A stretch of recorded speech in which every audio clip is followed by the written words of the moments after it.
Buenos días, bienvenidos a este segundo encuentro del curso de actualización. Vamos a dar 5 minutitos más hasta que terminen de entrar todos los espectadores y ya comenzamos.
Bueno, buenos días de nuevo a este segundo módulo del curso de actualización. Les damos la bienvenida. Hoy va a estar presentando, disertando el ingeniero Federico Elorza. Vamos a estar hablando de tecnologías de aplicación con énfasis en entornos periurbanos. Fede, te damos la bienvenida. Gracias, Jime. Bueno, buenos días a todos. Bueno, vamos a entrar ya en este último encuentro. Vamos a estar hablando sobre tecnología de aplicación, como decía Jimena. Así que yo ya voy a empezar compartiéndoles pantalla y vamos a arrancar, salvo que alguien tenga algo en contrario. Yo voy a sacar mi cámara por un tema de conexión. No estoy muy bien de conexión hoy, así que les pido disculpas. Y después, cuando responda las preguntas al final, voy a poner de vuelta la cámara. Les pido por favor que las preguntas las hagan en el panel donde dice Q&A o preguntas y respuestas, y no en el chat. Y bueno, esperemos tener muchas respuestas al final. Bueno, nada, primero que nada, yo soy Federico Elorza, soy coordinador técnico de CASAFE. Y bueno, un poco lo que vieron en el primer encuentro, les mostraron esta diapositiva donde vemos acá que se muestra el riesgo, y el riesgo del uso de fitosanitarios es la toxicidad de los productos afectados por el nivel de exposición o cómo nos exponemos a esos productos fitosanitarios. Y las buenas prácticas trabajan directamente sobre el parámetro de exposición. La tecnología de aplicación lo que hace justamente son los conocimientos para poder lograr que la exposición a los fitosanitarios sea la mínima, y por ende, me refiero a la exposición de las personas y el ambiente, sea la mínima, y por ende, independientemente de la toxicidad de los productos, el riesgo del uso de estos productos sea mínimo también. Varias son las variables que afectan la aplicación de productos fitosanitarios o agroquímicos. La primera es si usamos un producto que esté registrado en el SENASA, que tenga los papeles al día, por así decirlo. Y después, también depende de la legislación vigente que esté imperando en la localidad o en la provincia donde estemos realizando la aplicación de fitosanitarios. Y luego, de manera más indirecta, tenemos varias acciones o varias situaciones en las cuales también se afecta la aplicación. Primero que nada, es la elección del producto que vamos a utilizar, cuál es el tipo de formulación que tenemos, si es un producto químico, un producto biológico, un producto de origen natural, cuál es el tipo si volatiliza más, volatiliza menos, bueno, cuál es la química del producto, en definitiva, que puede llegar a afectar la aplicación. Luego, las cuestiones comerciales, cuáles son las recomendaciones de nuestros asesores o las recomendaciones que podamos tener del comercio que nos está queriendo vender el producto, cuál es el costo-beneficio de usar ese producto, la tecnología de aplicación que tengamos disponible, el tipo de máquina que tengamos disponible para poder hacer la aplicación, si hay un antídoto frente al producto que estemos usando, las cuestiones meteorológicas, de cómo se mueven las gotas, básicamente, y las cuestiones ecológicas, o sea, cuáles son las estrategias de acumulación del producto en el ambiente, y por último, las cuestiones agronómicas y biológicas que me ayudan a identificar el problema. Nosotros no podemos hacer una aplicación si nosotros no hacemos un monitoreo previo, y por ende tenemos que estar recorriendo los lotes y los cultivos y evaluando cuál es el estado fisiológico y fenológico del cultivo, y también cuál es el estado fisiológico y fenológico de los organismos plaga, que pueden ser malezas, insectos o enfermedades. Y cuál es el estado óptimo en el cual yo tengo que ingresar a hacer ese control. Entonces, fíjense que son una gran cantidad de cuestiones, de ítems que uno tiene que tener en cuenta, y también para esto necesitamos una gran cantidad de conocimiento para poder entrar en el momento adecuado y que las aplicaciones en definitiva sean eficientes. O sea, que el producto que nosotros apliquemos llegue a donde tiene que llegar y no vaya para otro lado. Y comienzan cuando nosotros empiezan en el factor de pulverización. Esperen que voy a poner acá un pequeño puntero. Ahí está. No empieza con la pulverización, sino que empieza mucho antes, en la limpieza del tanque. ¿Cómo limpio el tanque? Si lo limpio de manera asidua, lo que correspondería es, luego de cada uso, limpiar el tanque y guardar la máquina limpia, porque si no corremos un riesgo bastante importante de generar inconvenientes a las máquinas. Ahora vamos a verlo en el transcurso de la charla.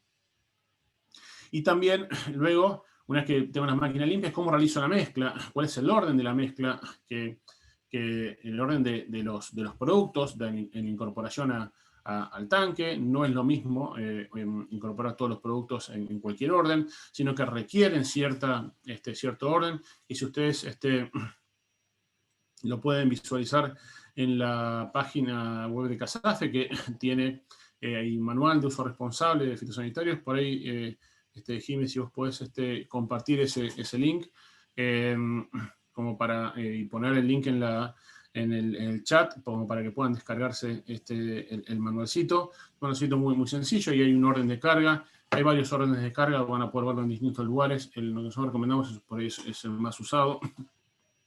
Dice que mejores resultados hemos tenido nosotros hasta el momento. Estas dos acciones nosotros no las podemos hacer en cualquier lado, porque el problema que tenemos es que si generamos derrames o al momento de lavar la maquinaria cae el producto sobre el suelo, lo que podemos generar son contaminaciones puntuales. Para ello, lo que nosotros usamos son las camas biológicas. Las camas biológicas es una tecnología que es bastante nueva, de los años 90, pero es muy efectiva, y hay distintos tipos de camas biológicas, como pueden ver, para distintos tipos de pulverizadoras. Tenemos para mochilas, o como para equipos de arrastre, como para aviones, o equipos autopropulsados, como lo que se usan en esta cama biológica. En cualquiera de ellas, en definitiva, tienen un mismo objetivo, y básicamente es una estructura que sirve para acumular, retener y degradar microbiológicamente los excedentes de fitosanitarios. O sea que la cama biológica genera una degradación a través de microorganismos, específicamente unos hongos específicos, que son los hongos de exposición blanca, que está comprobado científicamente y por varios autores, que los podemos ver aquí abajo, que pueden degradar también, que estos hongos degradan los agroquímicos. Por ende, es una manera muy eficiente y ambientalmente amigable para poder hacer una disposición final de los fitosanitarios, o de los excedentes fitosanitarios que nosotros tenemos. Esto es una solución muy práctica para el manejo de excedentes de mezclas, enjuagar y lavar los equipos de aspersión, y con ello evitar la contaminación puntual. Y es parte de la medida de mitigación de riesgos. La biomezcla, como yo les mencionaba, las camas biológicas, la parte funcional de la cama biológica es la biomezcla, que básicamente es la mezcla de material vegetal en un 50%, con alto contenido de lignina, puede ser paja de trigo, paja de maíz, escobajo de uva, viruta de madera, cualquier cosa que tiene un alto porcentaje de lignina, sirve para esta función. Luego tenemos un 25% de suelo, que básicamente es quien aporta los microorganismos, porque estos microorganismos están de manera natural en el suelo. Para que ustedes se den una idea, los hongos de pudrición blanca, que en realidad es un hongo específico, es el Phanerochetes chrysosporium, se encuentra de manera natural en los suelos en Argentina, y es conveniente usar el suelo del lugar, que también fue aplicado, donde se aplicó agroquímicos, por lo cual es un hongo que ya está adaptado a ese medio. Y para que ustedes se den una idea, en una cuchara sopera de suelo tenemos la cantidad de este hongo equivalente a la cantidad de personas que hay sobre la faz de la Tierra. Entonces, hay una gran cantidad de estos hongos en la población del suelo, y estos hongos básicamente lo que generan en este medio es la liberación de una enzima, que son del tipo fenoloxidasas, que degradan la lignina, y esas son muy fuertes para degradar la lignina, y a su vez, cuando lo tenemos en altas concentraciones, estas enzimas también degradan los agroquímicos. Por ende, es muy útil para este tipo de trabajo. Y luego también necesitamos un 25% de compost o turba, que en el caso de ustedes por ahí sea más sencillo, porque están más cerca de Tierra del Fuego, donde hay una turbera. Pero en lo posible, si podemos usar compost, mucho mejor. La turba es un bien no renovable, entonces sería conveniente usar otro tipo de material, y los compost funcionan exactamente igual. Y esto tiene el objetivo de retener agua, de retener a los fitosanitarios. Entonces, esto tiene que mezclarse muy bien. Esta biomezcla se coloca tenemos distintos tipos de camas biológicas, se coloca en un recipiente que va a contener esta biomezcla, se la deja madurar por 2 meses, y ya se puede empezar a utilizar y aplicar agroquímico sobre esta biomezcla. Ahora vamos a ver un poco más en detalle de cómo funciona. Fíjense, nosotros tenemos este es un tipo de cama que llaman indirectas, donde tenemos un piso de hormigón que tiene una pendiente y una canaleta donde recoge el producto o líquido residual de la maquinaria, que aquí este tipo de camas está adaptada para usar en grandes volúmenes. Esto, a través de cañerías o tuberías, van a parar a un tanque, y luego, a medida que luego se va asperjando sobre la biomezcla, de manera tal de que mantenga un porcentaje de humedad adecuado, alrededor del 60%, y que permita el accionar de los de los microorganismos. Estos hongos son hongos aeróbicos, por ende es importante mantener alrededor del 60%, con una buena proporción de poros chicos y grandes, con aire, para poder permitir bien la degradación de este tipo de productos. Entonces, el líquido residual se va asperjando para mantener esta humedad, y se va eliminando el líquido, y a su vez se va eliminando los productos, el producto fitosanitario o los agroquímicos que se van aplicando en esta parte. Esto lo que nos permite es controlar justamente que no haya contaminaciones puntuales al momento de la carga de los equipos, que es un momento de contaminación bastante importante. Luego tenemos lo que es la parte de la pulverización per se. Vamos acá acá simplemente es la acción de generar las gotas. Luego entramos a la parte, esto también tiene todo esto una ciencia para poder lograr las gotas que nosotros necesitamos, que vamos a verlo en el transcurso de la charla. Luego, cómo se transportan estas gotas hasta el blanco, y acá estamos muy expuestos a las condiciones ambientales, donde las condiciones ambientales es un factor muy importante que puede incidir en la generación de deriva o la pérdida de productos fuera de donde queremos llegar. Luego, a ver si hay algo que esté interceptando esas gotas, cómo impactan esas gotas y cómo se terminan depositando sobre la planta. Luego, cómo se comportan esas gotas luego del impacto, si se absorben de manera correcta, si penetran en las hojas o a través de la quitina de los insectos. Y por último, es la acción biológica que terminan teniendo esas gotas. Entonces, el proceso de aplicación es muy complejo. Hay que tener muchos factores en cuenta, y no es solamente salir y aplicar y listo, ¿no? Hay que tener mucho conocimiento para poder hacerlo de manera adecuada. Acá lo que vemos son los componentes de un pulverizador. Estos son los componentes básicos. Todos los pulverizadores tienen un tanque, tienen una bomba, tienen una tubería, si tienen un comando que abren y cierran esas bombas, que derivan a través de otras tuberías hacia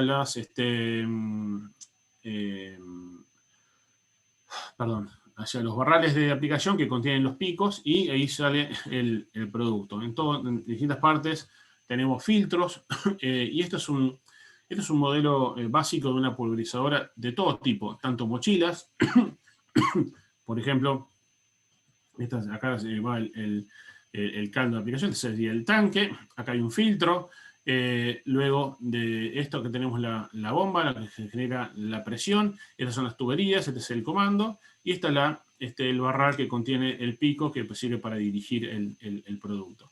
Esto de manera muy sencilla. Esto tiene filtros en todos lados, tiene un filtro acá, tiene un filtro a la salida, tiene un filtro acá en el comando, y tiene un filtro acá antes del pico, y tiene un filtro en el pico. O sea, tiene varios filtros este tipo de mochilas. Y lo mismo pasa para los equipos más complejos. Equipos autopropulsados que cargan hasta 3.500 litros. 3.500 litros. Tenemos un tanque, lo mismo, una bomba que genera la presión en todo el sistema. Tenemos un comando, en este caso es un comando eléctrico. Tenemos las tuberías que llevan el producto hasta los barrales de aplicación que contienen los picos. Fíjense que es exactamente lo mismo. Acá se adicionan distintas cuestiones, un sistema eléctrico, tenemos un tanque externo con agua limpia, una bomba de carga, llaves de paso que permiten ir de un sector a otro, un cono mezclador, bueno, y tenemos filtros en todo el sistema. Entonces, si bien puede ser muy sencillo o muy complejo, los componentes siguen siendo los mismos, y esto es lo que nosotros tenemos que tratar de mantener en funcionamiento lo mejor posible, no solamente con mantenimiento, sino con limpieza. La limpieza es muy importante en estas situaciones. Fíjense los problemas en las aplicaciones, a qué se deben. Un 24% por problemas en el equipo, ya vamos a ver un poco este detalle. Un 33% de los problemas de aplicaciones se deben a la deriva, y un 33% por mezclas más realizadas. Fíjense que esto me termina dando un 90% de problemas en las aplicaciones, donde podemos perfectamente solucionarlos con un manejo adecuado, con hacer un uso adecuado y un mantenimiento adecuado de los equipos. Perdón, se cortó, estaba tomando un poco de agua. ¿Dónde vemos los problemas en los equipos? Bueno, esto lo realizó la firma Balestrini y compañía en un trabajo que hizo sobre 306 equipos, donde se evaluaron los distintos componentes, las distintas partes de la pulverizadora y se determinó si funcionaba bien o funcionaba mal, así a grosso modo. Y lo que vemos que en el sistema de abastecimiento, la bomba tiene un 64% de las ocasiones funcionaba bien y un 36% de las ocasiones funcionaba mal. Entonces ya partimos de la base que vamos a tener malas aplicaciones. Bueno, el agitador, el 60% funcionaba mal. Después los filtros, fíjense, el 89% estaban en mal estado. Fíjense los filtros de distintas pulverizadoras. Lo mismo pasa con los equipos, con las mochilas. Esto, fíjense, como por exceso de presión, esto por cargar los equipos por la parte superior de la pulverizadora, donde tenemos básicamente cuando damos vuelta el envase, lo abrimos, damos vuelta el envase y no le retiramos el sello de seguridad, entonces termina entrando en el tanque y cayendo dentro de los filtros. Esto es por una mala mezcla, una compatibilidad en la mezcla, que se generó un gel. Fíjense cómo se taponan los filtros, esto por usar agua sucia. Todas estas cuestiones generan muchísimos problemas en las aplicaciones. Luego, si vemos también el sistema de distribución, bueno, el balance hídrico, la cobertura del barral, fíjense, las coberturas, la verdad que no son buenas, lo mismo que la estabilidad de los barrales, que esto genera un montón de problemas, sobre todo en lo que es producción de deriva. Los picos y las pastillas, fíjense, los picos un 71% estaban tapados, fíjense lo que es esto. Es terrible, porque la verdad que uno hace un esfuerzo muy grande, los productos salen muy caros, y aparte no estamos para tirarlos y que no, para querer utilizarlos y que no estén llegando donde tienen que llegar. Fíjense estos picos, cómo están. Estos básicamente falta de mantenimiento. Fíjense el orificio, los dos mismos, uno es nuevo y otro es totalmente usado, es usado durante mucho tiempo. Cómo se modificó el orificio de salida, y esto me genera un montón de deriva, porque la rotura de gota es totalmente distinta. Fíjense los picos totalmente tapados, embarrados, y no se limpiaron, y por ende es difícil que puedan funcionar de manera correcta. Y luego el sistema de información y control, fíjense, perdón, los manómetros están, la diferencia de esta presión, en realidad es la diferencia entre la presión que me indica el manómetro y la que yo mido en el barral, la salida de los picos. Bueno, el 20% estaba mal. 20%, si bien puedo ser un poco más positivo y digo, bueno, el 80% estaban bien, realmente un 20% es un montón, es muchísimo. Y si vemos los manómetros, el 71% funcionaban mal. Y los comandos, el 90% de los comandos funcionaban mal, sobre todo el sistema hidráulico. Entonces, frente a esos inconvenientes, es muy difícil para hacer aplicaciones de manera efectiva. Y el sistema de lavado, ni te digo, 71% de los sistemas de limpieza funcionaban mal. Entonces, es difícil poder lograr ser eficiente en lo que es la aplicación de un fitosanitario. Fíjense, estos son sistemas de lavado tipo ducha, estos son rotativos también. Es muy difícil poder lavar un tanque con esta característica. Estos son los rompeolas, pero fíjense, es necesario que tenga estos bordecitos. No es necesario, porque acá lo que se acumula en estos ángulos de 90 grados se acumula producto, y después yo le pongo un producto de limpieza y saca todo este producto, pero me queda ahí disponible si yo no limpio bien la máquina, y yo después le pones un herbicida y voy a cargarle un insecticida y voy a aplicarlo sobre el follaje, y me va a quemar todo el follaje porque había quedado herbicida en la publicación, y pasó muchísimas veces, por eso hago mención de este punto. Por ende, la tecnología de aplicación va a trabajar específicamente en lo que es todos estos factores, y es básicamente el uso del conocimiento científico que necesitamos para que el producto fitosanitario que nosotros queremos aplicar llegue al blanco, llegue al objetivo que tiene que llegar, y que cumpla la función para la cual fue creado. Y sin generar derivas, o sea, sin que se mueva un espacio distinto que el que tiene que moverse, y no genere inconvenientes para la salud de las personas lindantes, ni para los operarios, ni también para el ambiente. Y acá donde nosotros decimos, bueno, ¿qué hacemos en el campo? ¿Fumigamos o pulverizamos? La verdad que en el campo lo que nosotros hacemos es pulverizar. Fumigar es la aplicación de un gas. En ciertas actividades se hace fumigación, pero la verdad que el 99% de las aplicaciones son a través de la aplicación de líquido, y lo que hacemos es hacer pulverizaciones, ya estaba diciendo fumigaciones. Pulverizaciones. Fíjense, estos son dos pulverizadores distintos que por un tema comercial le pusieron nombres distintos, pero tenemos que entender que lo que nosotros hacemos en el campo es pulverizar. Y la pulverización básicamente es un proceso mecánico por el cual un volumen grande de líquido se reduce a volúmenes más pequeños, a los cuales llamamos gotas. Y estas gotas son un tesoro que nosotros tenemos que guardar y lograr que se mantengan estables la mayor cantidad de tiempo posible.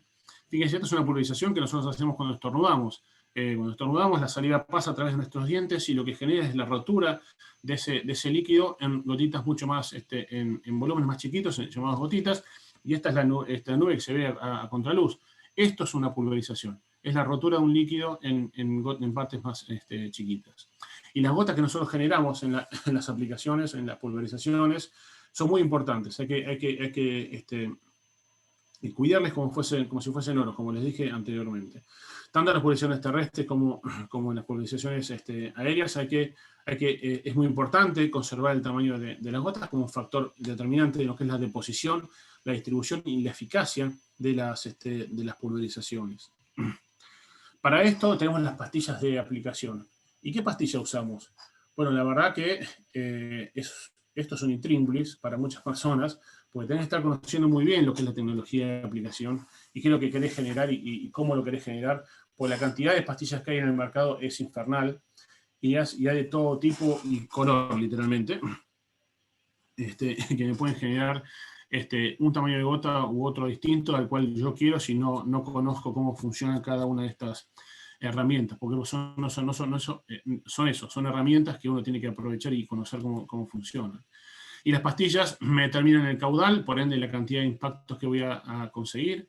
Me van a producir las gotas de un tamaño definido, eso me va a dar la calidad de la aplicación.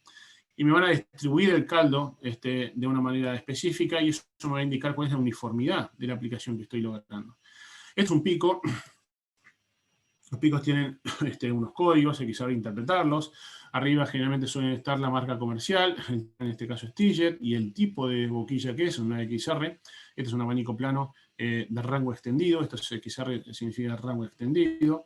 Y abajo hay un numerito que en este caso es 110.04, donde 110 me marca, o los dos primeros números o tres primeros números me marcan cuál es el ángulo en el cual, el ángulo de salida del abanico, en este caso son 110 grados, y 0,4 me indica, disculpen, me indica el caudal que va a erogar los picos. En este caso son 4 galones por minuto.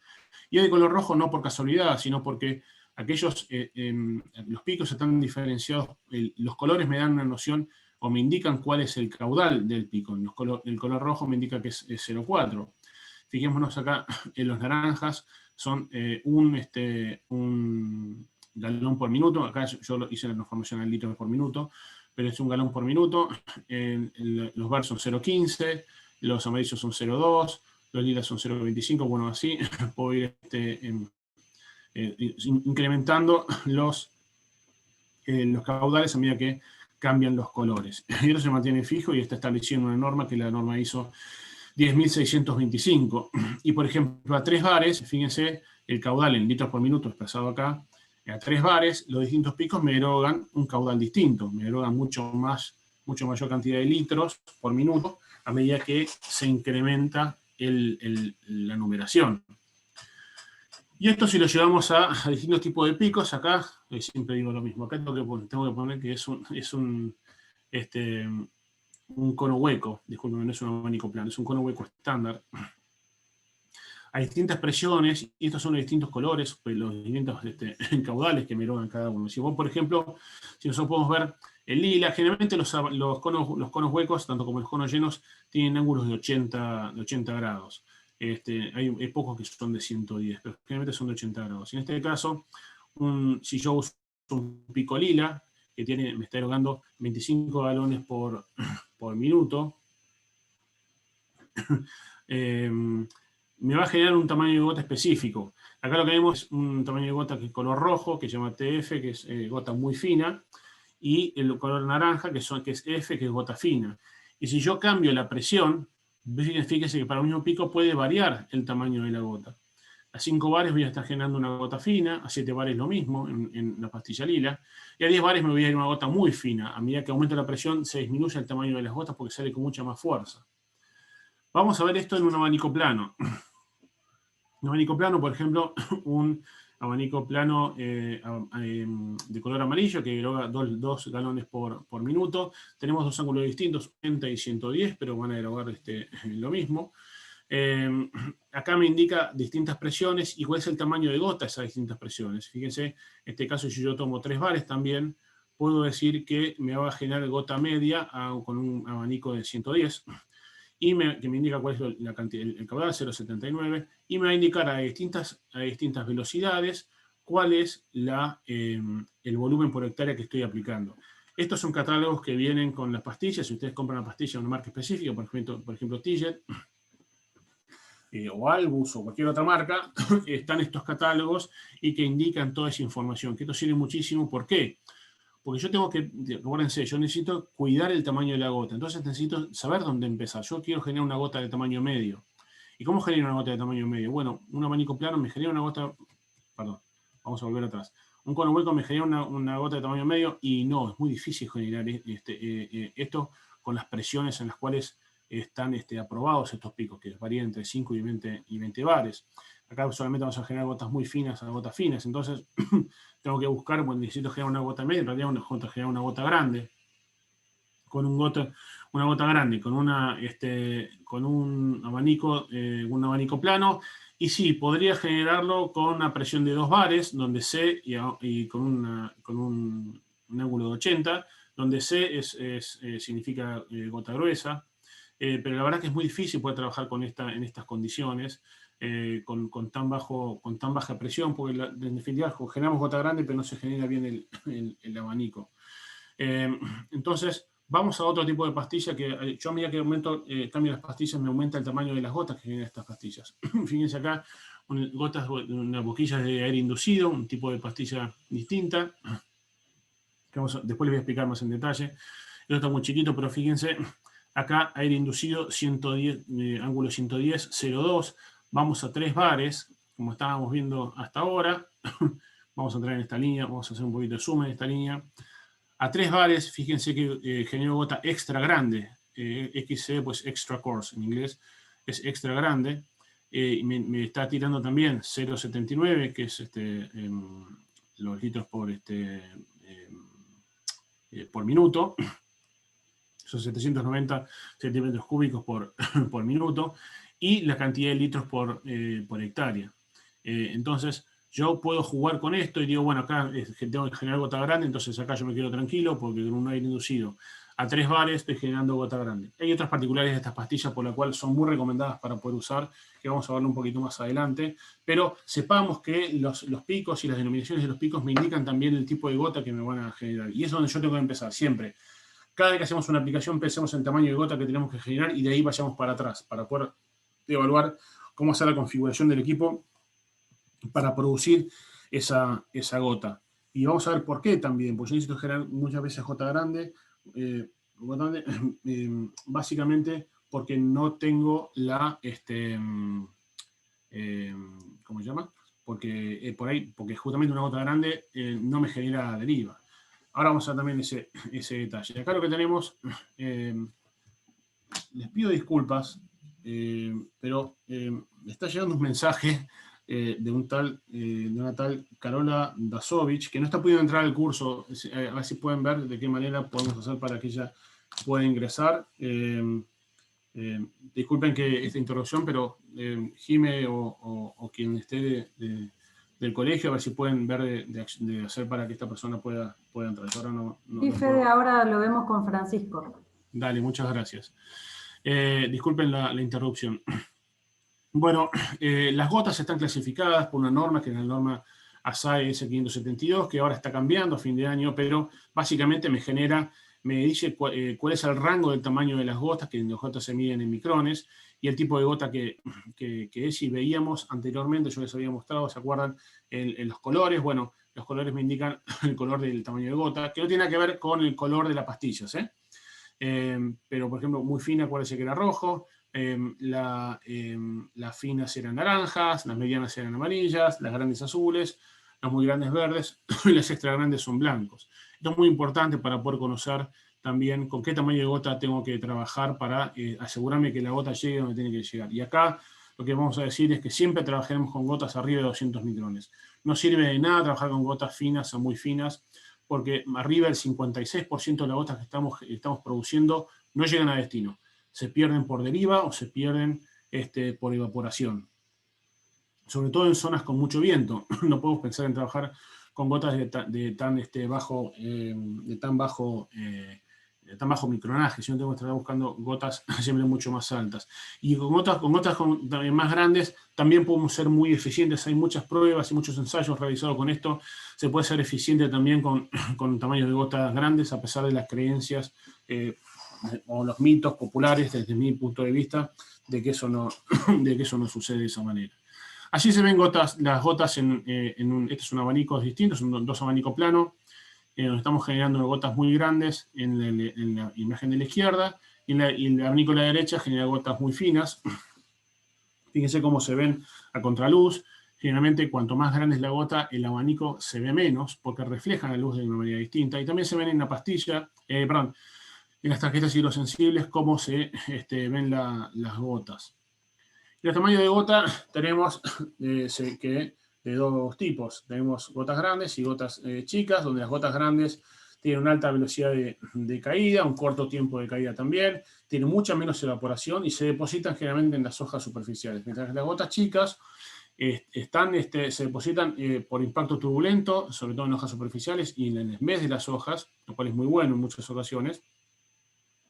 Y se transportan, pero están mucho más pendientes de del transporte por corrientes de aire, o sea, están mucho más expuestas a las condiciones ambientales y son los mayores responsables de la deriva. Por ende, no es conveniente trabajar con este tipo de gotas. Fíjense, aquí tenemos, acá lo que tenemos es en un ensayo donde la velocidad del viento se mantuvo a 8 kilómetros por hora y se generaron distintos tamaños de gota y se tiraron desde los 3 metros. Fíjense cuál es la distancia a la cual viajaron. Una gota de 1000 micrones viajó hasta 2,1 metros y una pastilla de una gota de 100 micrones viajó hasta los 23 metros. Esto es en condiciones controladas, ¿no? En condiciones ambientales normales, la distancia en este caso suele ser mucho mayor en lo que es las gotas más finas, pero básicamente lo que queremos mostrarles es que la gota fina tarda mucho más en caer. Esto ya lo vimos, disculpen.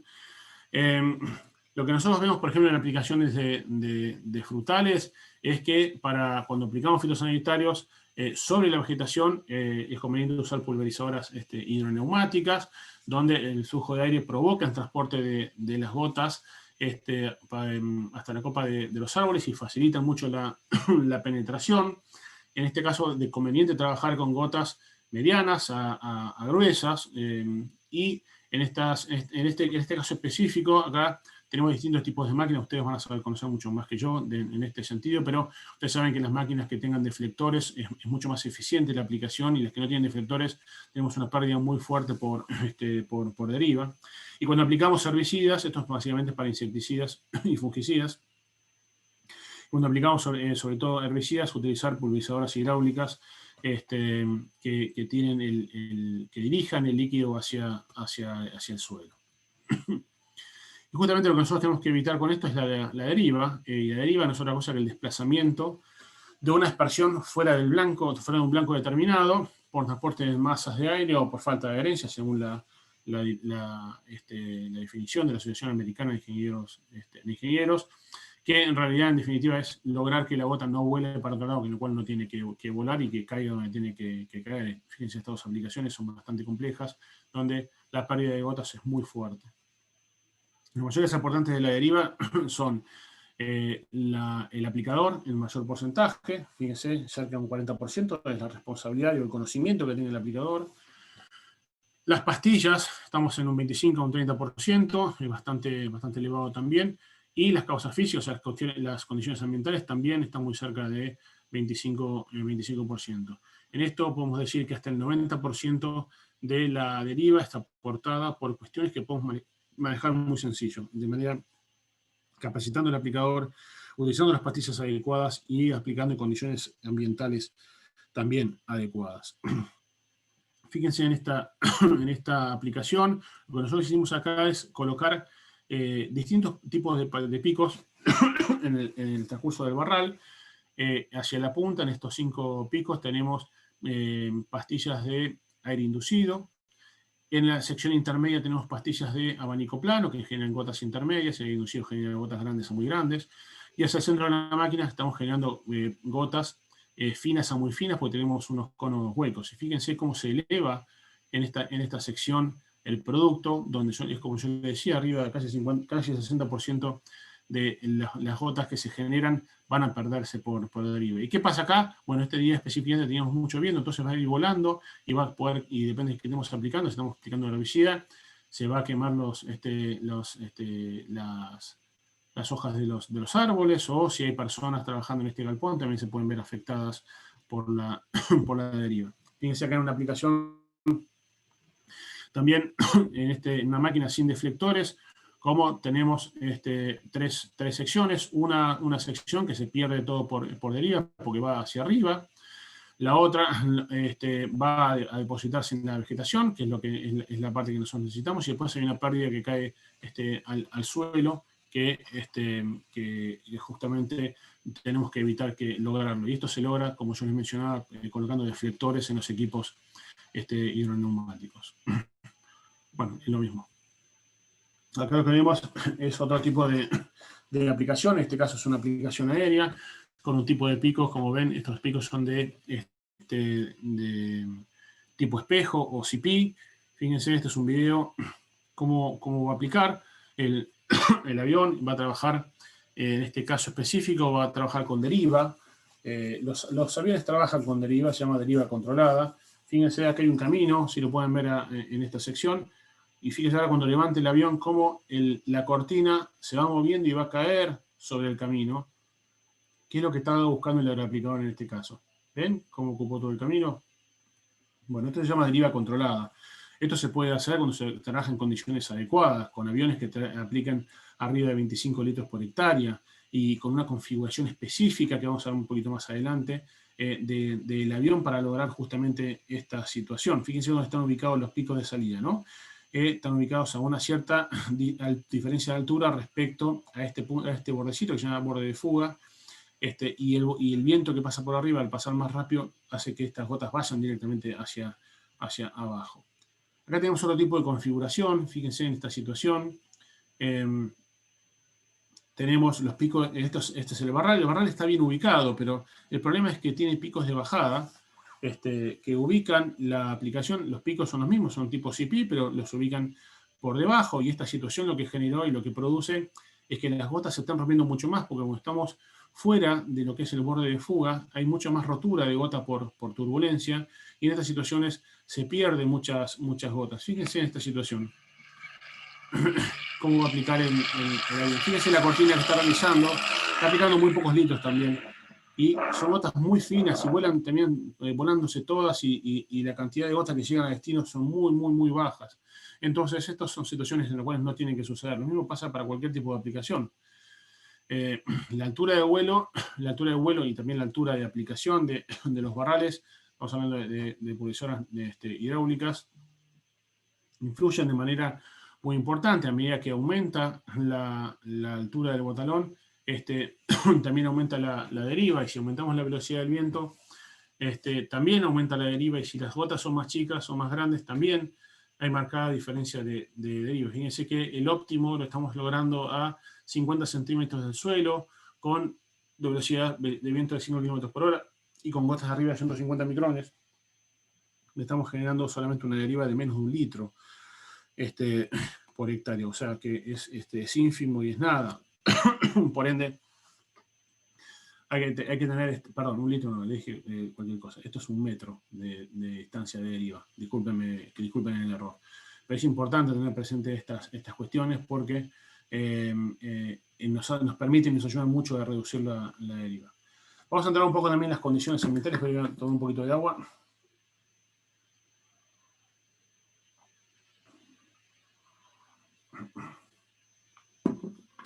Acá lo que nos encontramos es en situaciones muy variables porque las condiciones ambientales varían en el transcurso del día.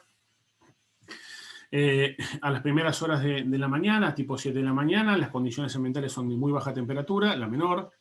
Tenemos la mayor humedad relativa, tenemos una alta humedad relativa y tenemos una menor velocidad del viento. A medida que pasan las horas en el transcurso del día, el sol empieza a calentar la Tierra y a través de la Tierra, el calor de la Tierra se mueve de manera convectiva hacia las capas superiores de la atmósfera y con esto arrastra el agua hacia arriba, el agua que tenemos en el ambiente, y a su vez evapora el agua del ambiente, o las microgotas que hay en el ambiente, y disminuye la humedad relativa. A su vez aumenta mucho la temperatura y esto también produce un incremento en la velocidad del viento. Y cuando a medida que avanzamos en las horas del día hacia la tardecita noche, se vuelven a la situación normal. Pero esto que me genera, que la demanda ambiental sea distinta. Entonces, si yo salgo a trabajar a 7 de la mañana con una configuración con un tamaño de gota X, por ejemplo, con tamaño de gota fino o medio, no puedo trabajar de la misma manera durante todo el día, porque cuando me acerca a las horas de mayor demanda ambiental, una gota fina se va a perder y la cantidad de gotas que van a llegar es muy inferior. Por ende, tengo que ir incrementando el tamaño de las gotas para justamente reducir las pérdidas por evaporación y a su vez las pérdidas por deriva por viento, me refiero, para que no tengamos esos inconvenientes. Por ende, es importante que la configuración la estemos modificando, estamos en una regulación, se llama una regulación constante a medida que van avanzando las horas del día y se van modificando las condiciones ambientales. En condiciones ambientales tenemos que lo óptimo es trabajar debajo de 15 km por hora de viento, con humedades relativas mayores al 50% y temperaturas menores a 25 grados. Vamos a ver que no siempre esto es lo adecuado, pero tenemos forma de medirlo. Empecemos por ese lado. Tenemos estaciones meteorológicas de mano que pueden medir las condiciones ambientales, que me indican la velocidad del viento, que me indican la humedad relativa, en este caso 82 grados, 83 grados, y la temperatura, 13,5 grados centígrados. Y acá tenemos 18 km por hora de viento. Recordemos estos valores para ahora en un ratito, vamos a ver a qué hago referencia con todo esto. Pero tenemos formas de medir las condiciones en el campo. ¿Cómo se mueve el aire? De dos maneras. Uno por difusión y otra por dispersión. La de difusión básicamente es la diferencia de concentración. Siempre vamos a mover de una zona de mayor a una zona de menor concentración. Y por dispersión, que básicamente suele suceder con la temperatura. Y la dispersión básicamente es por movimientos movimientos del aire, básicamente por viento. En lo que es el viento, tenemos tres tipos de movimiento del aire. Horizontal, que es el flujo laminar; vertical, que es el flujo convectivo; y turbulento, que es cuando hay torbellinos. En estas situaciones, la difusión, los movimientos convectivos de aire suelen darse por difusión, porque el calor, insisto en esto, el sol calienta la tierra, el calor asciende y a su vez arrastra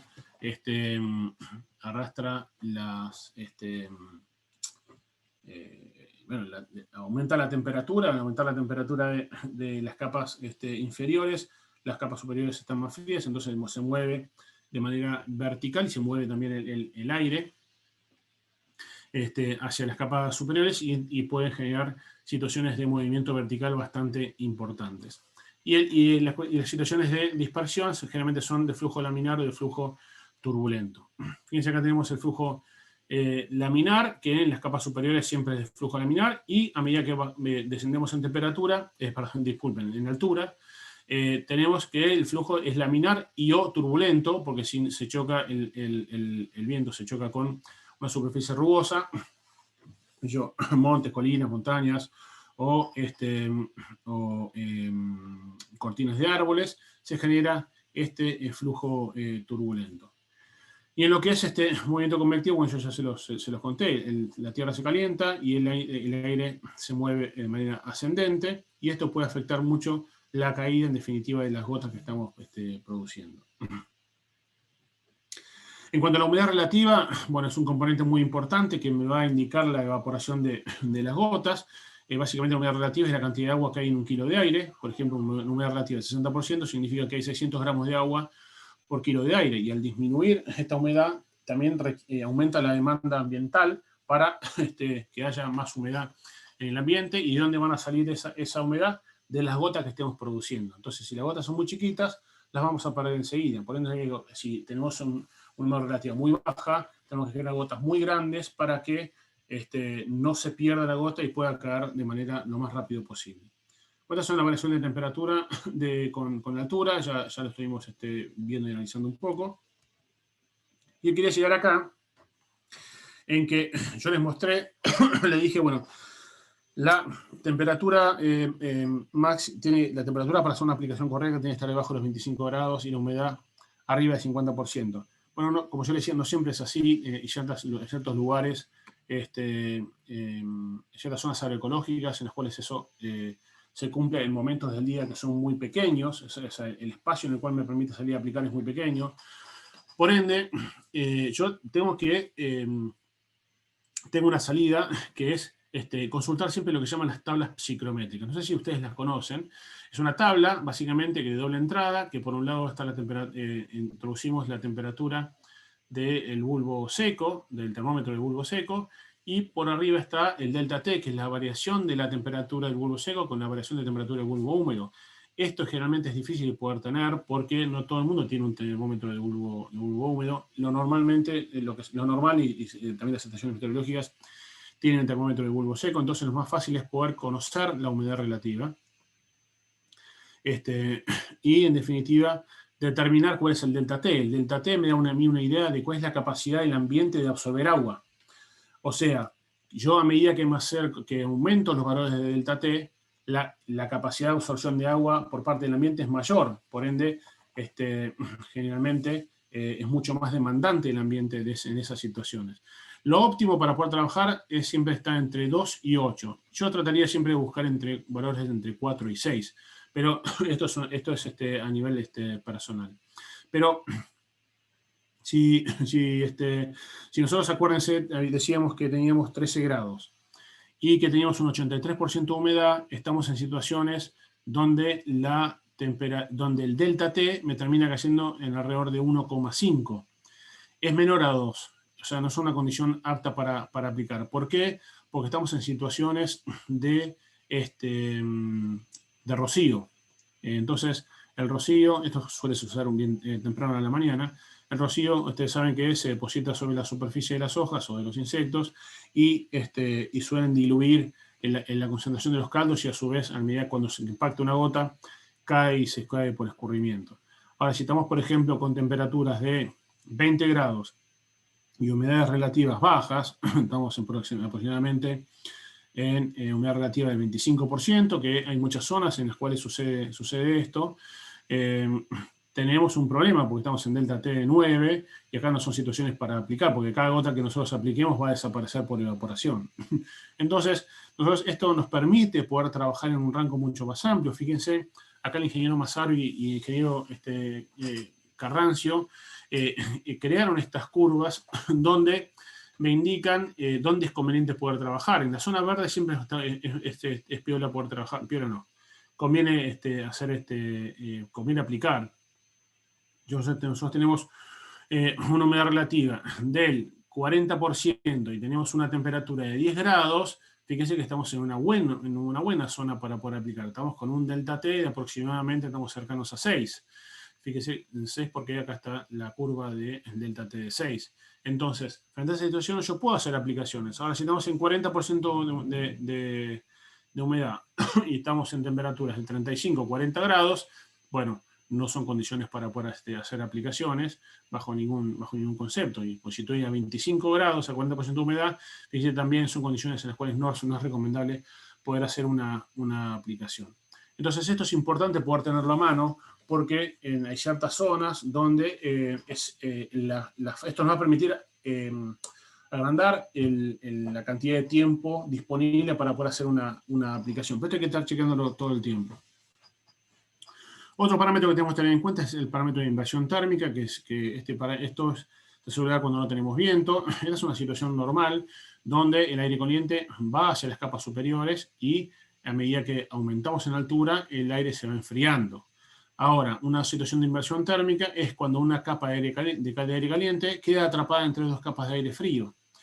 Y en estas situaciones, la capa de aire caliente hace de techo y por ende no hay movimiento de manera vertical, sino que el movimiento va a ser de manera horizontal. Esta situación lo que trae aparejado es que cualquier aplicación que yo haga en esta situación, sobre todo con gotas finas, van a moverse de manera horizontal y vamos a tener pérdidas por deriva, sobre todo si trabajamos con gotas muy finas. Siempre hay una zona en la cual sí puede trabajar y otra que no se puede trabajar, pero la recomendación general es no trabajar en estas zonas, sobre todo porque todas las pastillas tienen un rango de gotas, no es un tamaño de gota específico, se generan un rango de gotas, y a veces las gotas de menor tamaño son las que mayor problemas traen, y son las que si generamos ese tipo de gotas, son las que se van a terminar perdiendo por deriva. Fíjense, acá tenemos 4 situaciones distintas. Una situación sin viento. A ver, que no haya viento no significa que haya inversión térmica. Puede no haber viento y a su vez no haber inversión térmica.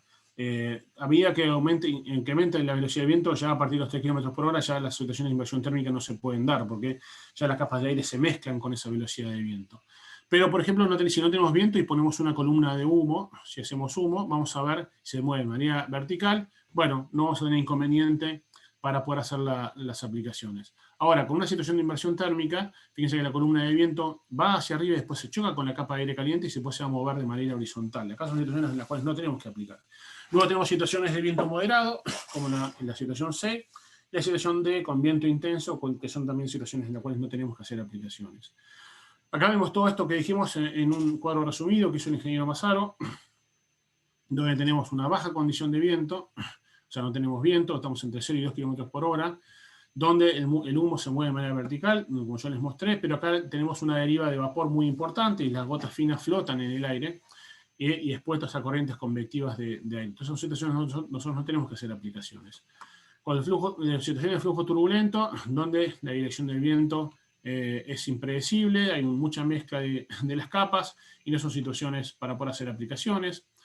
En una situación de brisa, que tenemos entre 3 y 10 km por hora de viento, son situaciones adecuadas para hacer aplicaciones, tenemos flujo laminar y es donde tenemos que hacer aplicaciones. Situaciones de viento un poco más intenso, arriba de 10 km por hora y hasta 15 km por hora, acá tenemos que aplicar, pero con mucha precaución, y sobre 15 km por hora no tenemos que hacer aplicaciones. Y luego, no hay que hacer aplicaciones cuando la dirección del viento va hacia una zona sensible, hacia un pueblo, hacia una casa o hacia un curso de agua. Eso, tenemos que tener cuidado con estas situaciones. Y hay que aplicar con horarios de menores temperaturas y mayor humedad relativa, que me van a permitir eficientizar la aplicación. Y cuando aumentamos la temperatura y reducimos la humedad, aumenta la deriva por evaporación. Y siempre tenemos que estar evaluando lo que es el delta T y el delta óptimo, que varía entre 2 y 8 km por hora. ¿Estas dos aplicaciones son iguales? No, bajo ninguna circunstancia. Las configuraciones de los aviones son distintas, los cuales me generan tamaño de gota distintos, acá es mucho más grueso, acá es mucho más fino.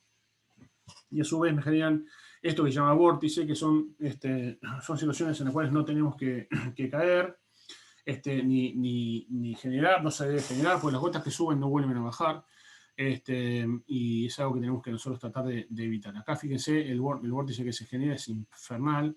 Fíjense, ven estos círculos. Bueno, esta es la configuración de este avión, es bastante mala y no conviene hacer aplicaciones en estas situaciones. Esta es una calibración antideriva, de hecho aquí hay reducción, se corta el barral para poder aplicar. Todas las gotas que caen son gotas que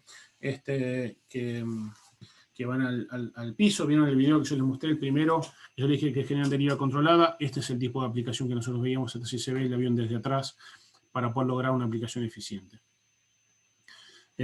No voy a entrar mucho en detalle, acá es como pasa el viento a través de las alas. Por arriba pasa mucho más rápido que por abajo, entonces al llegar al borde de fuga, que es este punto que está acá, el viento que pasa por arriba, al venir mucho más rápido, genera que las gotas que pasan por acá, esta foto está estirada, pero que las gotas, el viento baja por acá y las gotas van directamente y caen y van directamente hacia el suelo. Para esto, el barral tiene que estar entre 10 y 15 centímetros por detrás del borde de fuga y entre 10 y 25 centímetros por debajo del borde de fuga. Esta es la ubicación adecuada del botalón para poder lograr una aplicación efectiva. Y la ubicación de los picos también puede variarse, ya que pueden generarse rotaciones de esto. Si yo hago que la aplicación se produzca hacia adelante, la rotura de las gotas va a ser mucho mayor porque el viento impacta directo sobre las gotas. A medida que yo voy poniéndome a 135 grados, 180 grados, como en este caso, la rotura de gotas es mucho menor, y por ende genero gotas mucho más grandes y reduzco la deriva. Lo que es importante también es ver cuál es la cobertura y uniformidad de esas gotas que estoy generando. En lo que es la aplicación de herbicidas e insecticidas está establecido por FAO cuál es la cantidad de gotas mínimos que se necesita para una aplicación, para un producto sistémico o de contacto. Fíjense que para herbicidas de sistémicos entre 20 y 30 gotas alcanza, y para insecticidas y fungicidas, por ejemplo, de contacto, la mayor cantidad de gotas son entre 50 y 70.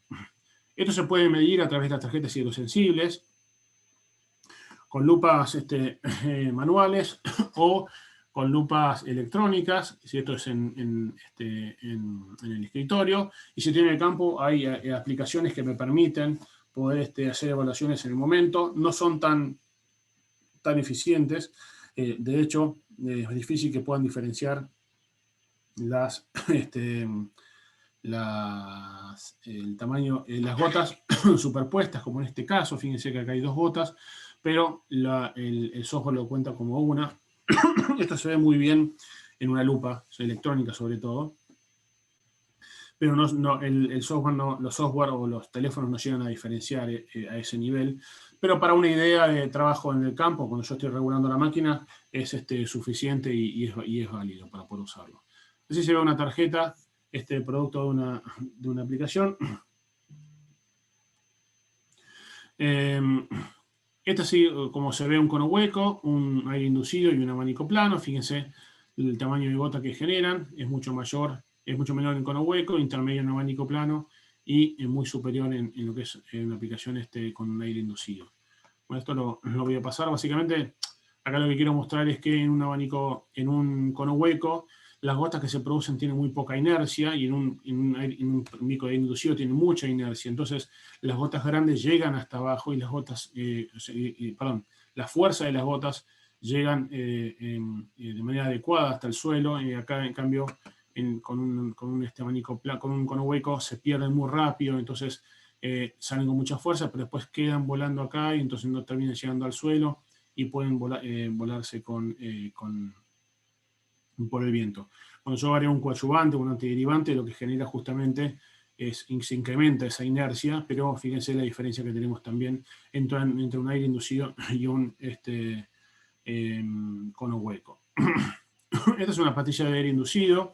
Me escucharon en el transcurso de la charla hablar mucho de esto, porque la verdad que es una tecnología que es bastante nueva y viene a solucionar mucho los problemas de deriva.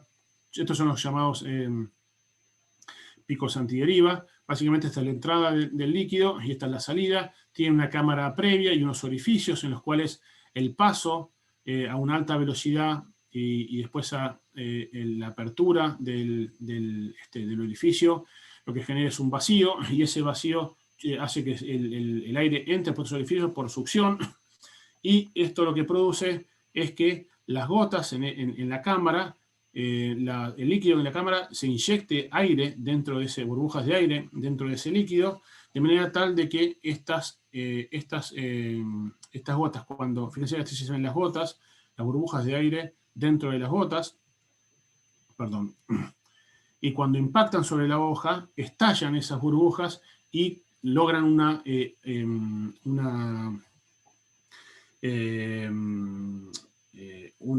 no sé el nombre, disculpen, una distribución adecuada. O sea, se logra que se distribuya muy bien el líquido, a pesar de que son gotas muy grandes, se generan gotas arriba de 300, 400 micrones, son gotas muy grandes, pero al impactar estallan y generan una buena uniformidad y una buena cobertura. La verdad, esta tecnología, hoy tenemos, esto es el pico básico, pero hoy tenemos este tipo de pico muy mejorado y tenemos mejoras a esta tecnología que la verdad han venido a solucionar muchos de los problemas. Hasta ahora hay conos de cono hueco de aire inducido, lo cual genera también muy buen trabajo, y lo que genera es que no deriven, no paramos gotas. Fíjense aquí tenemos tres situaciones distintas, tres tamaños de gotas distintas. Acá tenemos gotas de 200 micrones, acá de 300 micrones, acá de 400 micrones. Si yo me baso en lo que mencioné antes, la cantidad de gotas mínimas que necesito, fíjese que con 200 micrones me paso en todas las ocasiones. Tengo 129, 194 y 258 gotas por centímetro cuadrado. No tiene sentido generar tantas gotas, y a su vez generar gotas chicas. En la situación intermedia genero 38, 51, 76 gotas. Estoy muy bien. Y con un tamaño de gota más grande no llego a la cantidad de gotas mínimas, ni siquiera con mayor cantidad de litros. Entonces, la situación que voy a terminar eligiendo es aplicar 40 litros por hectárea, que me va a estar generando 70 gotas por centímetro cuadrado, que es lo mínimo que estoy requiriendo para un insecticida o un fungicida de contacto. Entonces, estas situaciones hay que conocerlas, hay que saberlas, hay que conocer esta información para lograr que la aplicación sea realizada de manera eficiente y sin derivas y ni pérdidas de producto. Fíjense, acá es la misma foto que yo les había mostrado antes, pero hay una situación que no mencionamos, que es la velocidad de avance. La velocidad de avance, lo que genera en este tipo de equipos, es que el aire se divida en dos, que pase por arriba y por abajo, y por arriba va a pasar de manera mucho más rápida, y cuando sale del equipo va a caer de manera mucho más fuerte que por abajo, y esto lo que genera y lo que produce es una especie de vacío, una zona de baja presión, y de lo cual que se llama refugo, y esto lo que produce es que las gotas terminen ascendiendo hasta esa zona, al tener, recuerden que yo le dije que se movían de una zona de alta presión a una zona de baja presión, y esto lo que traía aparejado es que que las gotas más finas se muevan hacia arriba, y que terminos perdiéndola por deriva. Entonces, esta es una situación importante que tenemos que tener en cuenta. No hay que ir muy rápido, no nunca más de 20 km por hora de avance, pues no tiene mucho sentido, porque genera estos inconvenientes al momento de hacer aplicaciones. Entonces, las variables, la deriva tiene varias variables. La primera, las características del producto, características químicas de la formulación, cuál es la fase de vapor, si usamos antiderivas, anticoadyuvantes, adherentes. El tamaño de la gota es el más importante, que depende de la pastilla que usemos, la presión de trabajo, el volumen del caldo, la altura del botalón, la velocidad del equipo, la posición de los picos respecto a la dirección de avance y la cobertura. Y por último, las condiciones ambientales, la intensidad o la velocidad del viento y la dirección del viento, la temperatura, la humedad relativa, estas dos relacionadas en el delta T, y las ocasionales inversiones térmicas. Todas estas situaciones y todas estas metodologías de trabajo las hemos incorporado y las hemos utilizado para hacer las demostraciones de aplicación, donde hay una gran cantidad de localidades y provincias que han legislado al respecto de distancias y han establecido distancias de aplicación, pero lamentablemente no tienen ninguna base científica sólida para poder hacerlo, y se han basado en el principio precautorio y en lo que se llama la percepción del riesgo, o la percepción de lo que son el uso de fitosanitarios. Lo que nosotros promovemos y trabajamos en las demostraciones de aplicación es generar una zona de amortiguamiento, una zona donde haya un fiscalizador, donde se pueda aplicar, no que se prohíba aplicar, sino donde se puede aplicar, pero que esté el control de un fiscalizador, que sea un fiscalizador del Estado, donde los equipos estén regulados de una manera específica, donde se puedan medir las condiciones ambientales, y que asegurarse que las aplicaciones se realicen con la dirección contraria al viento, y si no, suspender la aplicación. Esto lo llevamos adelante en una demostraciones de aplicación, lo voy a pasar muy rápido, donde se hicieron hace más de 6 años que venimos trabajando en estas demostraciones. Se hicieron en distintas localidades, en distintas zonas agroecológicas del país, desde el año 2014 en distintas condiciones ambientales, con distintas tecnologías de aplicación y se obtuvieron distintas derivas, donde en ninguno de los casos se superaban los 100 metros y el promedio fue de 9,7 metros en equipos terrestres y 45 metros en equipos aéreos. Y esto se logra con conocimiento, con tecnología y con la responsabilidad de hacer las cosas bien, con un buen juicio. Y esto me hace las buenas prácticas de aplicación de fitosanitarios. Y acá lo que yo quiero llevar es que hay herramientas hoy para poder hacer las cosas como corresponden. Hay tecnología disponible, hay conocimiento disponible para poder hacerlo. Y esto tenemos que capacitarnos justamente para esas cuestiones. Algunos mensajes finales de nuestras charlas. La elección del tamaño de gota que vamos a utilizar es muy importante, sobre todo si vamos a aplicar en zonas periurbanas. Esto, sobre todo, va a depender del tipo de picos que estemos utilizando, de si calibramos o regulamos los equipos antes de hacer las aplicaciones, que podamos medir el viento y aplicar en un viento entre 13 y 15 km por hora de viento. ¿Podemos aplicar con vientos mayores a 15 km por hora? Sí, pero hay que saber manejar muy bien los equipos y la tecnología de aplicación para poder hacerlo. Pero hay tecnología para poder aplicar con velocidades de viento mayores. Nosotros lo hemos hecho y hemos tenido buenos resultados de deriva, pero hay que hacerlo de manera muy responsable. La dirección del viento tiene que ser verificable y asegurarnos que vaya en contra de una zona sensible. Usar siempre las buenas prácticas, regular los equipos aplicadores, como les mencioné, en base al tamaño de gota. A un mayor tamaño de gota, menor va a ser la deriva. Por ende, hay que hacer un manejo adecuado, mantenimiento adecuado de los equipos pulverizadores para poder lograr ese tamaño de gota que nosotros queremos. Si no tenemos un equipo que funcione bien, no vamos a poder lograrlo nunca. Todavía queda mucho trabajo por hacer en el estado de los equipos pulverizadores, como vimos en el trabajo que hizo Balestrini.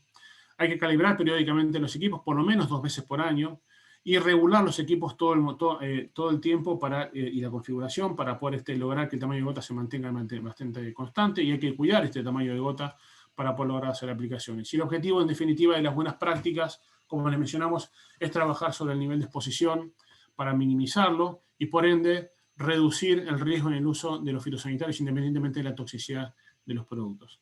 Así que muchísimas gracias, espero que se haya comprendido. Es mucha información, yo lo sé, pero básicamente apelo al buen juicio de cada uno de ustedes antes de hacer una aplicación, de que nos asesoremos cómo hacerlo, de que nos sigamos capacitando en lo que es la regulación de los equipos para lograr aplicaciones de manera eficiente, sin generar problemas a la salud de las personas y al ambiente. Así que muchísimas gracias y estoy abierto a todas las preguntas que ustedes tengan para hacerme. Voy a abrir mi cámara. Clara tu exposición. Todavía no tenemos preguntas, sí hemos tenido algunos comentarios dentro del chat, pero ninguno en forma de pregunta, así que bueno, los invitamos a todos a hacer las preguntas en preguntas y respuestas. Mientras tanto, mientras se animan a realizar las preguntas o van realizando las consultas, yo voy a pegar en el chat de nuevo el link para realizar la evaluación una vez que terminemos la capacitación. Y bueno, Francisco ya va a comentar cuáles son los detalles. Sí, Jimena, por ahí, para comentar, en el chat ahí colgamos algo de información, colgamos el manual de uso responsable de productos fitosanitarios, que lo pueden descargar. También colgamos el de camas biológicas. Federico hablaba del tema. Me pareció interesante para que puedan por ahí tomarlo, ahí pueden bajar el link. Patu, si me haces el favor, podés subir el link también para que descarguen el trabajo de ISI, de la demostración de la aplicación. Dale, en lo que yo les mostré, el último trabajo que yo les mostré, eso hicimos una publicación con esa información que también pueden descargarla, que está disponible para que lo puedan tener. Hay algunas preguntas, o hay algunos comentarios en el chat, no sé, Jiménez, si... hay una pregunta también. ¿Me vuelvo? Bueno, dice, buenos días, desde el punto de vista legal, ¿cuáles son las distancias mínimas de aplicación en áreas periurbanas? La verdad que ahí voy a hacer agua, voy a verlo a Francisco. Francisco, no sé cuál es si hay una limitante. En realidad no hay una ley nacional que establezca distancias, sino que eso lo ha legislado tanto las provincias como los municipios han legislado al respecto. Yo no sé cómo es en Chubut, si hay distancias de aplicación para fitosanitarios.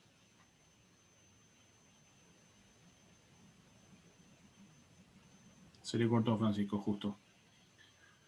Bueno, si alguno ahí está en el chat, puede decirme o ponerme si hay no hemos requerimientos. Tenido... ¿Cómo? Hola, ¿me escuchan sí. ahora? Ahí ¿Ahora? sí, Francisco. Ahora, sí, en realidad nosotros no hemos llegado todavía, o por lo menos no ha sido común, no sea alguna situación en particular, por ahí la gente de ministerio tiene alguna situación en particular, pero en líneas generales no hemos entrado en esta discusión de la aplicación y los conflictos que se pueda generar en algún lugar cercano a una población. A ver, hay dos cosas bastante diferentes a lo que puede ocurrir en la zona pampeana. Primero, que nuestras aplicaciones, en líneas generales, yo diría que más de la mitad o el 80% son con mochilas, o sea que son con un instrumento que puede estar descalibrado, qué sé yo, pero que es muy puntual. Entonces, en general no tenemos el tipo de inconveniente de ver pasar un avión tirando un producto cerca. Hay unas aplicaciones que son vinculadas a las pasturas, Se te corta, Francisco. No logramos entender lo último que está diciendo. Lo que me quedó de lo que me mencionabas, básicamente es que no está legislada una distancia a nivel provincial y que se usan más mochilas. Bien, entiendo que las técnicas de Perdón, Francisco, pero te estamos escuchando muy mal, ¿eh? No te escuchamos. Bueno, mientras Francisco soluciona su problema, acá hay algunos comentarios que por ahí me gustaría mencionar, que dice, los grupos ambientalistas hablan de 1500 metros de distancias en zonas periurbanas, justamente sin un fundamento técnico. Sí, básicamente es eso, no hay una justificación técnica validada porque pidan 1500 metros, es lo mismo que pidan 1500, 3000, 5000 o 100. No tienen una justificación técnica, por eso el trabajo que ahí subió Pablo, el trabajo de las demostraciones es información técnica validada por más de 7000 personas, que hubo revisión de pares, y menciona y justifica cómo hacemos para llegar a esos 9,5 metros para aplicaciones terrestres, 9,7 metros para aplicación terrestre y 45 metros para aplicaciones aéreas. Así que si ustedes quieren tenerlo a mano, sobre todo si van a tener alguna discusión, sería interesante que puedan visualizar ese documento. Después hay otra pregunta que dice, con los tractores y equipos de arrastre, ¿qué velocidad es la recomendada? La verdad, la velocidad recomendada para un equipo de arrastre está entre 10 y 12 kilómetros por hora. No superar los 12, 13 kilómetros por hora porque ya es una barbaridad. Y lo que más se va a ver afectado es la estabilidad de los botalones, que no es buena en los equipos de arrastre, de hecho es bastante mala. Y lo conveniente es trabajar entre 50 y 70 centímetros. Y el problema que tienen justamente es que la falta de estabilidad de los botalones les obliga a los aplicadores que para no romperla la máquina tengan que levantar por demás los botalones hasta 1,5 metros. Y eso lo que genera es una gran pérdida por deriva, sobre todo primero porque el producto sale a 1,5 metros de altura. Y luego el balanceo de los barrales es muy importante. Por ende es importante ir despacio, tratar de trabajar a la menor altura posible, no más de 70 centímetros de altura, y trabajar a velocidades bajas, 10 kilómetros por hora de viento, depende mucho del terreno también, pero 10 kilómetros por hora de viento, de velocidad, es la velocidad adecuada para poder trabajar con un equipo de arrastre.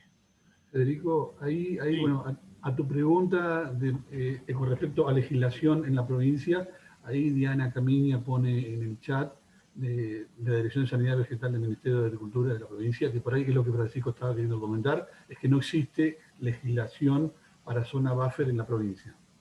Bien, buenísimo, buenísimo. Buen dato. Ahí te recuperamos, Francisco. A ver si por ahí te escuchamos mejor. Sí, bien. Tal vez si sacás la cámara, perdón, Francisco, tal vez si sacás la cámara se te escuche mejor. Sí, voy a sacar la cámara. A ver ahora. Lo que quería aportar es que no hemos tenido algún inconveniente en particular. Evidentemente, en algún momento van a surgir.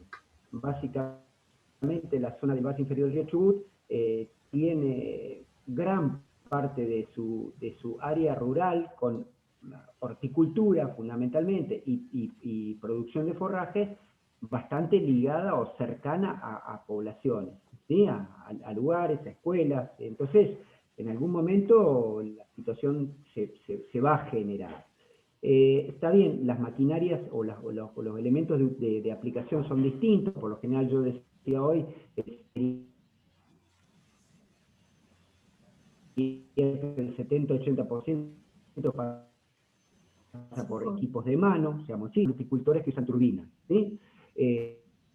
Pero no tenemos hoy, independientemente de que haya personas, llamémosle ambientalistas o no ambientalistas, con alguna experiencia o algún dato de otros lugares y manifestándolo o haciéndolo público, no tenemos reglamentado la distancia mínima entre lo que llamamos una zona de conflicto o una zona sensible, mejor dicho, y el límite externo máximo que se puede, en poco tiempo va a estar definido, o va a haber que definirlo, o tomarlo de otras características, de otros lugares, de otras provincias. Ok. Sí, no hay, o sea, lo único que pueden llegar a tomar es la experiencia de legislaciones de otros municipios o provincias que han legislado, pero también es sin base científica. Vos ves las legislaciones a nivel internacional, en otros países a nivel mundial, sobre todo países desarrollados, donde establecen algunas zonas de exclusión en ciertos lugares y para ciertos productos, pero ninguna supera los 20 metros de distancia. Entonces, no hay una base científica clara para poder establecer 1500 metros, ni siquiera 100 metros. Así que bueno. Acá hay una pregunta que dice que algunos municipios se autodenominan ecológicos o agroecológicos. ¿Pueden, o para Francisco, ¿puede una disposición de este tipo limitar la normativa provincial? Y la respuesta es no. En realidad, no, porque los municipios, estamos en un país federal y cada municipio puede legislar por sobre la limitación provincial. Sobre todo si no hay limitación provincial, pueden establecerlo. La verdad que, insisto, el hecho de que sea ecológico, no hay ninguna certificación al respecto. O sea, de eso, la única certificación que hay hoy para trabajar de una manera distinta en lo que es la aplicación de agroquímicos, no fitosanitarios, agroquímicos, es lo que es las certificaciones para productos orgánicos. El resto no hay ningún tipo de certificación de nada. Entonces, hay que ver a qué llaman ecológicos o agroecológicos, porque muchos se llaman agroecológicos y dicen no usan agroquímicos, y bueno, la verdad que se están hoy aquellos productos que están, productores que están trabajando de esa manera, se están viendo un poco difíciles para poder hacer un control. No hay nada absoluto, por eso hay que trabajar de manera responsable. O sea, acá no es prohibir por prohibir.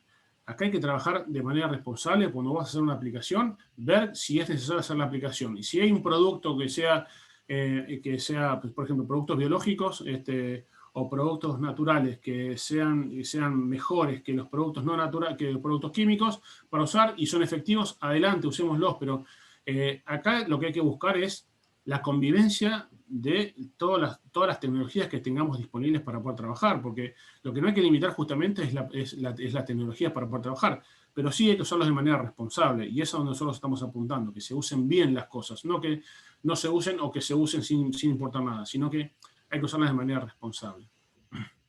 Sí, en el chat hace un comentario, Diana también Camina, que dice que no hay municipios de Chubut que prohíban el uso de agroquímicos. Hubo en 2016 3 municipios de la zona cordillerana que prohibieron el uso del glifosato por ordenanza, pero en 2019 se aprobó la ley de prohibición en todo el territorio provincial del uso del glifosato. Bueno, lo mismo, si yo pregunto, yo sé que lo mencionó, no me acuerdo, la persona que habló el otro día Cecilia. Cecilia. Si le preguntamos a Cecilia o en realidad a quienes legislaron cuál fue la base técnica científica que usaron para eso, no me la sabrían decir. Porque a nivel mundial está, o sea, un producto como el glifosato está probado y más que probado. Hay ensayos de lo que se te ocurra, porque esto es un producto que cada 5 años va cambiando la entidad regulatoria que va haciendo estudios. Entonces tenemos ya casi como 40 años de estudios sobre el glifosato, llevado adelante por entidades regulatorias de las más importantes a nivel mundial: Estados Unidos, Canadá, la europea, la australiana, que hacen ensayos y estudios al respecto de este producto, y no encontraron ninguna problemática al respecto bajo las condiciones normales de uso. Entonces, no es una situación que tenga una base científica lógica. Porque algunos dicen, bueno, la IARC lo prohibió, pero la IARC es un instituto que fue desacreditado por el mismo Organización Mundial de la Salud y por otros institutos de la Organización Mundial de la Salud. Y se basan no en información validada, sino, no quise decir eso. Se basan en revisiones bibliográficas para poder tomar decisiones de cuál es la categorización que le dan. Y de hecho, le dieron al glifosato, no dice que es cancerígeno, sino dice que es probablemente cancerígeno. Entonces, bajo esas circunstancias, no están tomando en cuenta la exposición. Ustedes recuerden, el riesgo de la toxicidad por la exposición. Si yo no me expongo al fitosanitario, lo puedo usar porque el riesgo del uso de ese fitosanitario se reduce. Entonces, hay que tomar en cuenta también cuál es la exposición y cuál es el riesgo, y no solamente la toxicidad de los productos. Bien, no veo preguntas en el chat, no veo más preguntas en preguntas y respuestas. No sé, por ahí. Francisco, debe estar bueno, yo simplemente agradecer muchísimo el espacio. Francisco, la verdad que muchísimas gracias por la coordinación de este evento. La verdad estamos muy contentos de haber compartido con ustedes este espacio, y también obviamente gracias al Ministerio. Y bueno, no sé si ahora tienen que avanzar con la parte de la evaluación o no, pero Sí, ahí ya Jimena les colgó el link de la evaluación, y creo que si no pudieron bajarlo, seguramente se lo hacemos llegar a Francisco, pero si lo pueden bajar ahí lo van a encontrar en el formulario de Google. No sé si yo quiero agradecerte. Sí, a ver, en la medida que pueda con mi señal. Entre uno de los problemas de la Patagonia, obviamente, aparte del viento para las aplicaciones, todo eso está la conectividad, ¿no? Los problemas que tenemos. Pero agradecerle a CASAFE, a Federico, a Jimena, a Pablo, por haber podido, le iremos mejorando y la iremos perfeccionando, y la haremos más continua a lo largo del 2021. Y bueno, el evento culmina con chat, y en donde hay una pequeña evaluación de los temas presentados y planteados, y que corresponden de alguna manera a la vinculación a lo que se dio, a los contenidos que se dieron, y al esfuerzo que hace CASAFE, el Consejo, el Ministerio, para que este material llegue a los profesionales, y que tenga una ida y vuelta no solamente evaluativa, sino ver los temas que a futuro pueden generarse como elemento de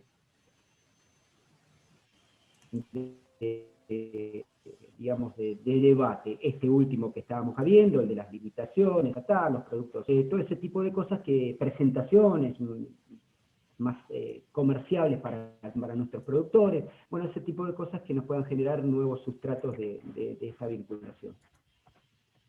Bien, buenísimo. Muchas gracias, Francisco. Gracias a ustedes.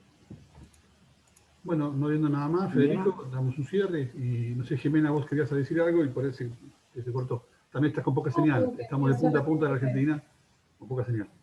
Sí, estamos, el norte y el sur estamos igual de señal. Sí, Solamente yo quiero rescatar esto, ¿no?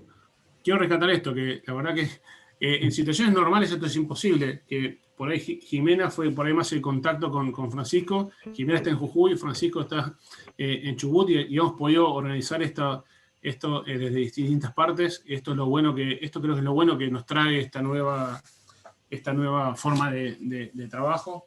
Pero bueno, es necesario también que tengamos esta interacción. Ya iremos al sur a saludarlos y poder trabajar con ustedes, por ahí con algún equipo y calibrando algún equipo específico. Pero nada, muchísimas gracias, Francisco, por todo.